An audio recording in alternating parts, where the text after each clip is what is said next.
இனிய உறவுகளுக்கு அன்பான வணக்கம். நல்லா இருக்கீங்களா? ஒரு சின்ன ஆத்திச்சூடி செய்யுள்.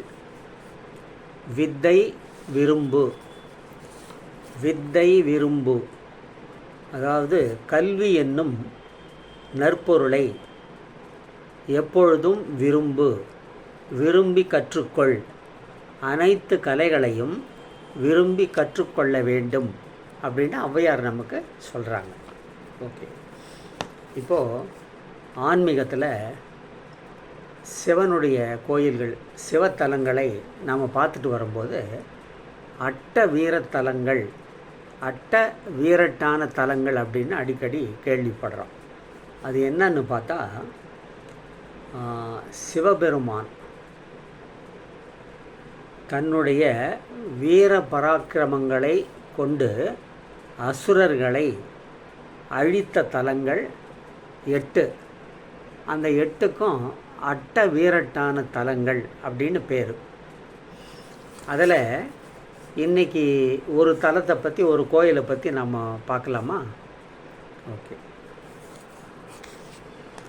இந்த அட்ட வீரட்டான தலங்களில் முதன்மையான தலம் பிரம்ம சிரகண்டீஸ்வரர் திருக்கோயில். பிரம்ம சிரகண்டீஸ்வரர் திருக்கோயில், அதை பற்றி நம்ம பார்க்கலாம். அதாவது பிரம்மா தான் படைத்த ஒரு பெண்ணின் மீது ஒரு சமயம் மோகம் கொண்டார். அதை விரும்பாத அந்த பெண் பார்வதி தேவியிடம் கூற, தேவி சிவனிடம் முறையிட்டாள். உடனே சிவபெருமானுக்கு கோபம் வந்துவிட்டது. அவர் என்ன பண்ணார், பிரம்மாவுக்கு அவ்வளோ ஆணவமா அப்படின்னு அவருக்கு 4 புறமும் பார்க்குறதுக்கு 4 தலைகள், அது போக மேற்புறம் பார்க்குறதுக்காக 5வது தலை, அந்த 5வது தலையை கிள்ளி கொய்து எரிந்து விட்டார். இதை அவர் செய்தது பைரவரனுடைய ரூபத்தில் அந்த தலையை கிள்ளி எறிந்தார். அது அந்த மாதிரி செய்த உடனே பிரம்மனுடைய அகங்காரம் அழிஞ்சு போயிடுச்சு, அடங்கி போயிடுச்சு.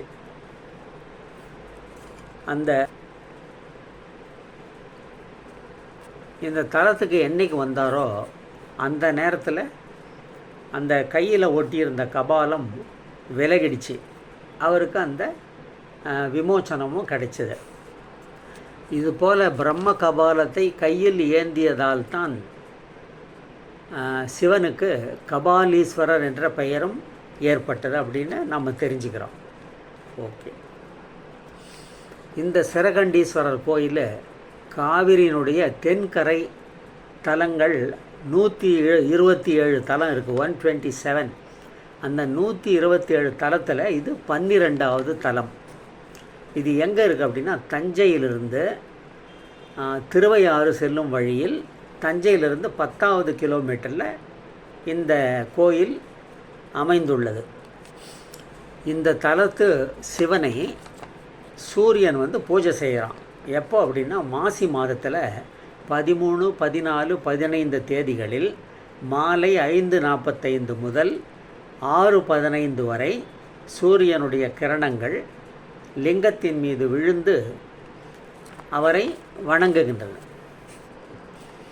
அந்த 5வது தலையை கொய்ததால் பிரம்மாவுக்கு அந்த 4 தலைகளும் அவ்வளோ அழகோடு இல்லையாம். அந்த கொய்த தலை, அந்த காயமெல்லாம் அப்படியே இருக்கும் இல்லையா. பிரம்மா அதுக்கு சிவன்கிட்ட வேண்டிக்கிட்டாராம், எனக்கு அந்த தலை கொய்த அடையாளமே தெரியாதவாறு செய்யுங்கள் அப்படின்னு. அதுக்கேற்ற மாதிரி சிவன் அந்த 5வது தலையை கொய்த அடையாளமே தெரியாதவாறு இந்த 4 முகங்களையும் அழகு மிளிருமாறு செய்துவிட்டார் அப்படின்றது தல வரலாறு. இந்த கோயிலில் அப்பரும் திருஞான சம்பந்தரும் இங்கே பாடி மங்களாசாசனம் செய்திருக்கிறார்கள். இங்கே பிரம்மாவுக்கும் சரஸ்வதிக்கும் தனித்தனி சன்னதிகள் உள்ளன. இவ்வளவு சிறப்புகள் வாய்ந்த இந்த பிரம்ம சிரகண்டீஸ்வரர் கோயிலை நமக்கு தரிசனம் செய்யணும் அப்படின்ற ஆசை வருது இல்லையா. அவசியம் நாம் எல்லோரும் சென்று அந்த சிவனை தரிசிப்போம். வாழ்வில் வளம் பெறுவோம். கேட்டதுக்கு நன்றி. இந்த லிங்க் பிடிச்சிருந்தா லைக் பண்ணுங்கள், ஃப்ரெண்ட்ஸுக்கு ரிலேட்டிவ்ஸ்க்கு ஷேர் பண்ணுங்கள். தினமும் காலையில் எழுந்த உடனே நாட்டு மக்கள் உலக மக்களின் நன்மைக்காக தவறாமல் இதை கூறுங்கள். ஏரி குளம் கிணறு ஆறு எல்லாம் நிரம்பி வழிய மாறி அளவாய் பொழிக, மக்கள் வளமாய் வாழ்க. வாழ்க வையகம், வாழ்க வையகம், வாழ்க வளமுடன். ஜெய்ஹிந்த்.